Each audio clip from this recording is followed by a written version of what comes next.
नमस्कार, आप देख रहे हैं विशेष। क्यों चलानी पड़ी गोली? और यह सवाल तब से लेकर अब तक इसी जगह पर मौजूद है और यह सवाल बता रहा है और यह सवाल खुद पूछ रहा है कि आखिर क्या हुआ था 10 जून को रांची की सड़कों पर।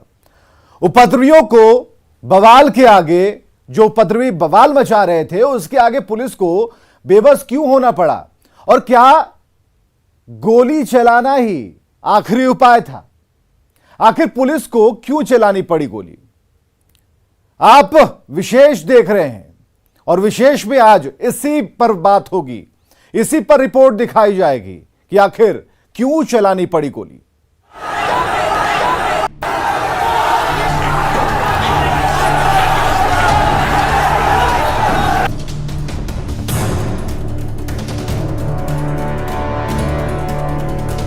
सवालों से ही शुरू करते हैं कि क्या रांची की सड़कों पर बवाल काट रहे उपद्रवियों पर काबू करने के लिए गोली चलाना ही आखिरी उपाय था? और क्या रांची की सड़कों पर बलवा कर रहे बलवाइयों को काबू में करने के लिए कोई दूसरा उपाय नहीं था? आखिर वो कौन सी परिस्थितियां थीं जिसमें मजबूर होकर पुलिस ने ताबड़तोड़ गोली चलाई? क्यों नहीं ली गई थी प्रदर्शन की अनुमति? कुछ लोग थे जो जानकार हैं, अच्छे संगठन हैं, किसी भी संगठन के द्वारा, किसी भी लोगों के द्वारा इस चीज़ का शायद जो मेरे पास इंफॉर्मेशन है, जो हम लोगों ने बात किया था, उस संदर्भ में उन लोगों से परामर्श नहीं किया गया था या उनकी अनुमति नहीं ली गई थी। कौन थे वो बलवाई जिन्होंने मचाया तांडव?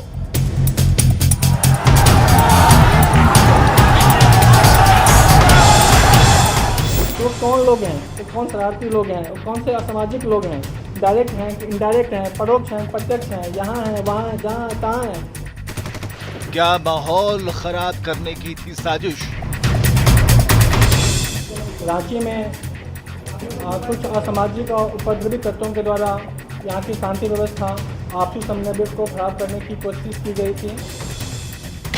दंगाइयों ने रांची में कैसे बरपाया था कहर? इसके उपरांत शहर में एक कियोस्क था और स्थिति काफी डरावनी सी प्रतीत हो रही थी। किसने किया पुलिस को इतना बेबस?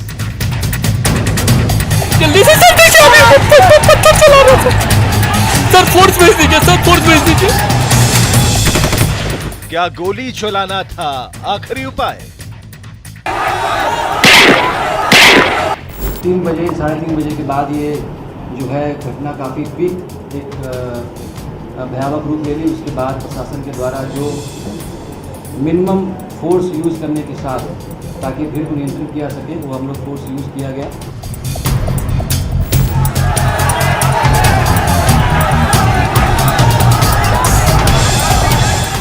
आखिर क्या कारण था 10 जून को रांची की सड़कों पर क्या हुआ था? आखिर क्यों उपद्रवी इस कदर बेकाबू हो गए कि पुलिस को गोली चलानी पड़ी?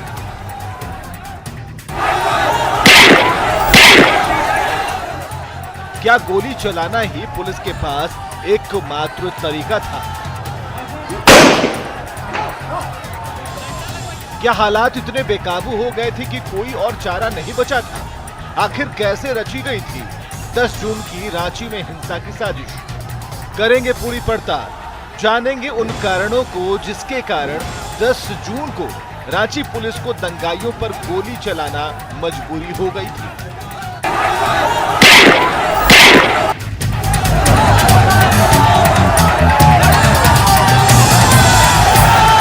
10 जून यानी शुक्रवार, जुमे की नमाज के बाद रांची की सड़कों पर बवाल हुआ, जमकर बवाल हुआ। उपद्रवियों की राह में जो भी आया सब कुछ बर्बाद हो गया। गाड़ियां, दुकानें, घर, मकान, सब कुछ, यहां तक कि आम आदमी और पुलिस वाले भी निशाना बन गए। हालात इतने बेकाबू हो गए कि पुलिस वालों को अपने आला अधिकारियों से फोन पर जान बचाने के लिए अतिरिक्त फोर्स भेजने की गुहार लगानी पड़ी और आखिरकार इस उपद्रव में 2 लोगों की मौत हो गई। तो क्या हालात इतने बेकाबू हो गए थे कि गोली चलाना ही आखिरी रास्ता था? और क्या जिन लोगों की मौत हुई उन्हें पुलिस की गोली लगी थी?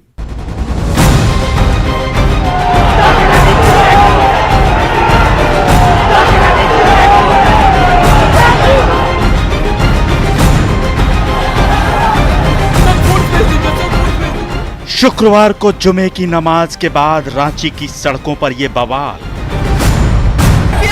आगे से रोकिए।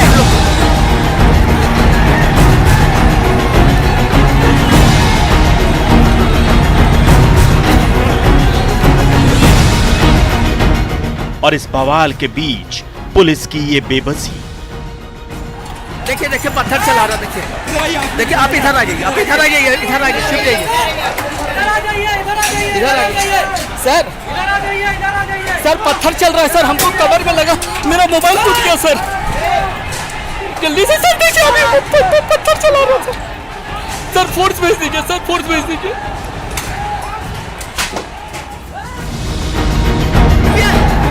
अंदाजा लगाइए, जब रांची की सड़कों पर पुलिस इतनी बेबस है, पर पागल जंगली भैंसों की तरह दौड़ती इस भीड़ के आगे हर कोई बेबस था। हर तरफ बस शोर, चीख पुकार और बचाओ बचाओ की आवाज, और बलवाई नाराए तकबीर के साथ सड़कों पर सैलाब बनकर टूट पड़े।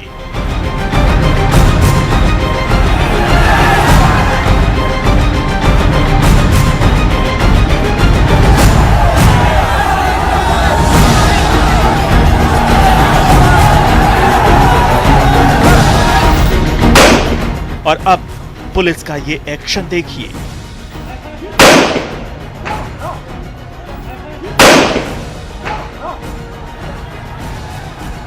आखिर ये नौबत क्यों आई?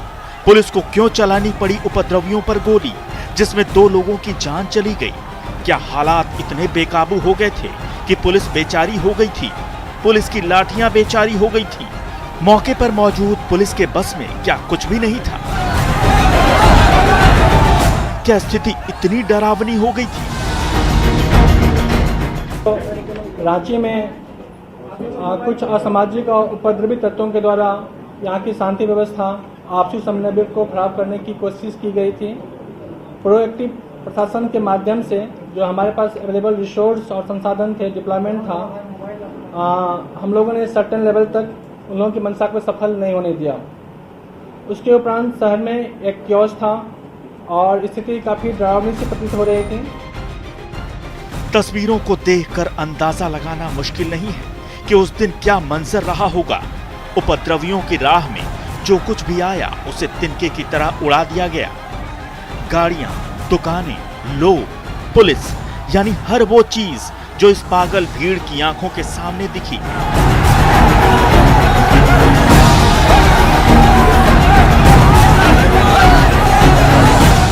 रांची जिला प्रशासन का कहना है कि 10 जून को हालात ये हो गए थे कि अगर काबू में नहीं किया जाता तो स्थिति और भयावह हो सकती थी। 3 बजे, 3:30 बजे के बाद ये जो है घटना काफ़ी पीक एक भयावह रूप ले ली। उसके बाद प्रशासन के द्वारा जो मिनिमम फोर्स यूज़ करने के साथ ताकि भीड़ को नियंत्रित किया सके, वो हम लोग फोर्स यूज़ किया गया। आखिर 10 जून को जुमे की नमाज के बाद नमाजी रांची के मेन रोड पर क्यों कहर बरपाने लगे? कहने को तो यह गुस्ताखे रसूल का विरोध था। दावा किया गया था कि संवैधानिक तरीके से विरोध प्रदर्शन किया जाएगा, लेकिन क्या उस दिन जुमे की नमाज के बाद जिला प्रशासन से इस प्रदर्शन की इजाजत ली गई थी? जवाब है नहीं। और उस दिन की बातें थी, उस दिन भी जो यहाँ के प्रबुद्ध लोग थे, जो जानकार हैं, अच्छे संगठन हैं, किसी भी संगठन के द्वारा, किसी भी लोगों के द्वारा इस चीज़ का शायद जो मेरे पास इन्फॉर्मेशन है, जो हम लोगों ने बात किया था, उस संदर्भ में उन लोगों से परामर्श नहीं किया गया था या उनकी अनुमति नहीं ली गई थी। अच्छे लोग, प्रबुद्ध लोग थे, बोलते रहे थे कि ऐसा कोई भी चीज़ हम लोगों के स्तर से आदेशित नहीं किया गया है। तो वो कौन लोग हैं, वो कौन शरारती लोग हैं, वो कौन से असामाजिक लोग हैं, डायरेक्ट हैं कि इनडायरेक्ट हैं, परोक्ष हैं, प्रत्यक्ष हैं, यहाँ हैं, वहाँ हैं, जहाँ हैं, तहाँ हैं, कहीं भी किसी स्वरूप में हैं। हमारा जो इन्वेस्टिगेशन विंग है, जो एनालिसिस विंग है, हम लोग साक्ष्य के आधार पर बात करेंगे और साक्ष्य के आधार पर हम लोग जो भी दोषी होंगे उस पर कठोर से कठोर कार्रवाई सुनिश्चित करेंगे। तो क्या 10 जून को जुमे की नमाज के बाद रांची की सड़कों पर जो कुछ भी हुआ उसकी पूरी प्लानिंग थी?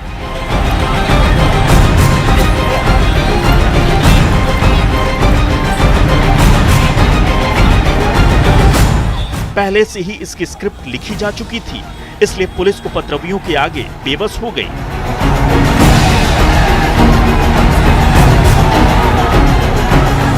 क्या पुलिस को पहले से यह अंदाजा नहीं था कि स्थिति इतनी ज्यादा खराब हो सकती है? और स्टेट लेवल से भी मॉनिटरिंग की जा रही है।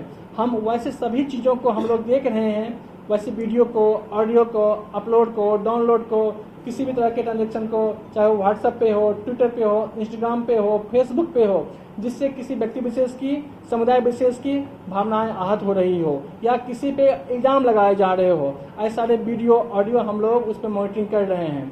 और उस वीडियो का मॉनिटरिंग करने के उपरांत जो सही कार्रवाई होगी, जो लोग शांतिपूर्ण दिशा में क्रियाशील होंगे, उनका सबका स्वागत है। बट जो कोई भी लोग, चाहे वो कोई भी हो, कहीं बैठ के प्रयास कर रहे हो कि रांची के अमन चैन को खराब कर देंगे, तो वो हमारे सोशल साइड से बच नहीं पाएंगे। तो वैसे सारे वीडियो, ऑडियो, कंटेंट्स जिससे कि सामाजिक सद्भाव, व्यक्तिगत असामाजिक भावना, सामाजिक सद्भाव और एक कह सकते हैं कि जो समुदाय की मान्यताएं हैं प्रभावित होगी, हम लोग उस व्यक्ति के खिलाफ, उसके ट्विटर के खिलाफ, उस एडमिन के खिलाफ भी कठोर से कठोर कार्रवाई करेंगे। आप लोगों को बताना चाहूँगा कि जो स्थिति हुई थी उसके उपरांत जिले में अभी तक कुल मिला के 25 FIR रजिस्टर्ड हो चुके हैं। कुछ मीडिया के बंधु हमसे पूछ रहे थे कि कितने FIR हुए हैं, तो जिले में अभी 25 FIR प्रतिबंधित हुए हैं। कुल मिला के 22 लोग जो है नामजद हैं और जो हैं सैकड़ों अज्ञात पे केस हुआ है। इनफैक्ट इस पूरे मामले की जांच के लिए ऑलरेडी एक SIT फ्रेम किया गया है और वो SIT के साथ हमारा एनालिसिस विंग है, हमारा टेक्निकल विंग है, जो हमारे पास उपलब्ध साक्ष्य हैं, चाहे वो CCTV फुटेज का हो, चाहे वो ड्रोन कैमरा का हो, हमारा कंट्रोल रूम कैमरा की स्थिति हो, मीडिया बंधुओं से जो कुछ आए हैं हमारे पास वो हैं रिकॉर्ड, कुछ साइंटिफिक एविडेंस उठाए गए हैं, CID की तरफ से भी लगातार प्रयास किए जा रहे हैं। तो हम लोगों का काम इन्वेस्टिगेशन स्टार्ट हो गया है।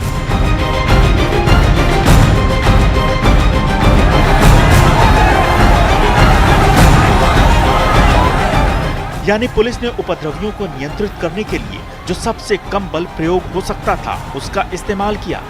इस उपद्रव में 2 लोगों की मौत हुई है, जबकि करीब 10 लोग घायल हुए हैं। इनमें पुलिस वाले भी हैं। हैरानी की बात है कि घायलों में कुछ को गोली भी लगी है। मरने वालों की मौत भी गोली से हुई है।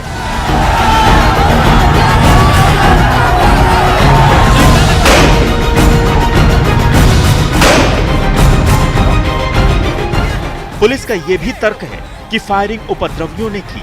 अगर ऐसा नहीं होता तो हालात इतने ज्यादा नहीं बिगड़ते। रांची की सड़कों पर उस दिन चली गोलियों के निशान आज भी मौजूद हैं। पुलिस की थ्योरी है कि ये गोलियां उपद्रवियों ने चलाई हैं। अब FSL की टीम इन गोलियों के निशान और सड़कों पर मिले खाली कारतूस से ये पता लगाने की कोशिश कर रही है कि आखिर गोली चलाई किसने। Bureau report, news 18। चलिए क्लू की बात करते हैं। रांची हिंसा पर पुलिस को एक बड़ा क्लू मिला है। पुलिस को मिले सुराग में यह तय हो गया कि रांची हिंसा की पटकथा पहले से तैयार थी, पूरी स्क्रिप्ट पहले से तैयार थी और इसके लिए वसेपुर गैंग का नाम व्हाट्सएप ग्रुप पर यह सामने आ रहा है जो इस मॉब को लीड कर रहा था। उपद्रवियों के हाथों में हथियार थमाए गए, 80 राउंड फायरिंग का जिक्र है। अब सोच लीजिए कि ये गोलियां सीने में उतर सकती थीं। गनीमत यह रही कि 7 लोग ही गोली के शिकार हुए। कई गोलियां खंभे में धंस गई तो कोई निशाना चूक गई। व्हाट्सएप पर लिखी गई हिंसा की स्क्रिप्ट, रांची हिंसा का वसेपुर गैंग कनेक्शन, उपद्रवियों के हाथों में थमाया गया हथियार। 10 जून को जुमे की नमाज के बाद अचानक रांची सुलग उठी। हिंसक प्रदर्शनकारियों ने मानो रांची को हाईजैक कर लिया। जब तक पुलिस कुछ समझती तब तक उपद्रवी अपना काम कर चुके थे। इतनी तेजी से हिंसा फैलाई गई कि कोई कुछ समझ नहीं पाया। दरअसल रांची हिंसा की स्क्रिप्ट पहले से तैयार थी। व्हाट्सएप पर वसेपुर गैंग ग्रुप से हिंसा की स्क्रिप्ट को लगातार फैलाया जा रहा था। पूरी प्लानिंग थी। जुमे की नमाज के बाद व्हाट्सएप के वसेपुर गैंग ग्रुप से ही भीड़ जुटाई गई। ये बड़ा खुलासा पुलिस की तफ्तीश में हुआ है। इतना ही नहीं, रांची हिंसा में प्रदर्शनकारियों के हाथों में न सिर्फ पत्थर थमाए गए बल्कि कई उपद्रवियों को पहले से ही हथियार के साथ तैयार रखा गया था। पुलिस ने जो एफआईआर दर्ज की है उसमें 60 से 80 राउंड फायरिंग का जिक्र है। सोचिए, जुमे की नमाज के बाद हथियार से लैस उपद्रवियों का मंशा क्या था। प्रदर्शन के दौरान उपद्रवियों ने न सिर्फ कहर बरपाया बल्कि रांची के कई मंदिरों को भी टारगेट किया।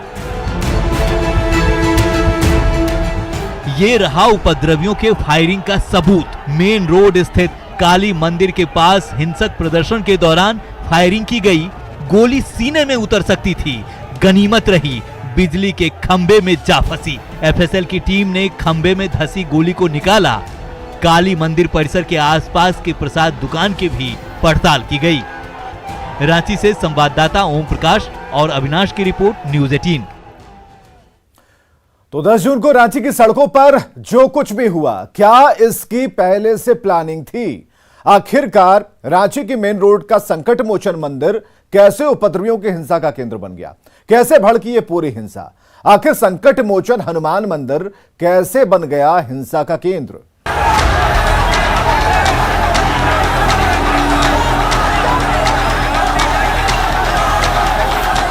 रांची का संकट मोचन हनुमान मंदिर 10 जून को उपद्रवियों की हिंसा का फ्लैश पॉइंट यही बना था।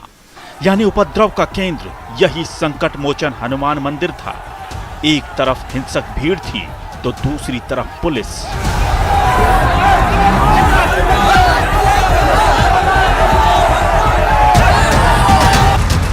हिंसक भीड़ ने इस मंदिर पर भी हमला कर दिया।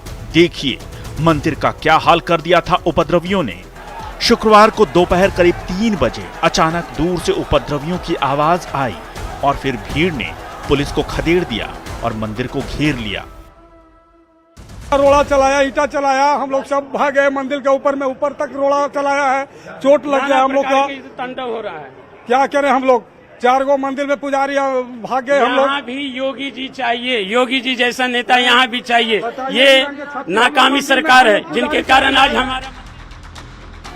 जुमे की नमाज अदा करके जैसे ही भीड़ निकली, पहले नुपुर शर्मा का पुतला फूंका। कुछ देर तक प्रदर्शन शांतिपूर्ण चला, लेकिन फिर वही हुआ जो देश के दूसरे हिस्सों में हो रहा है। पत्थरबाजी, हिंसा, आगजनी, तोड़फोड़।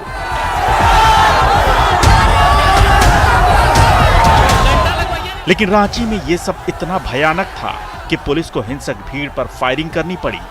नतीजा हुआ, फायरिंग में 2 लोगों की मौत, 4 से ज्यादा लोगों को गोली लगी और 25 से ज्यादा घायल हुए।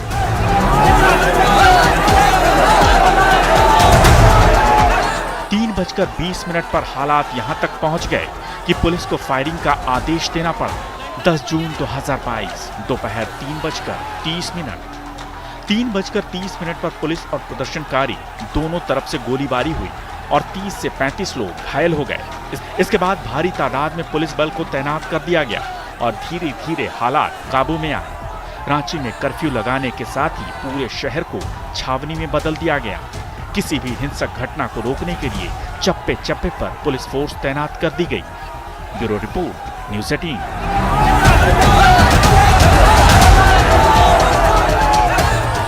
आज के लिए बस इतना ही। आप बने रहिए हमारे साथ।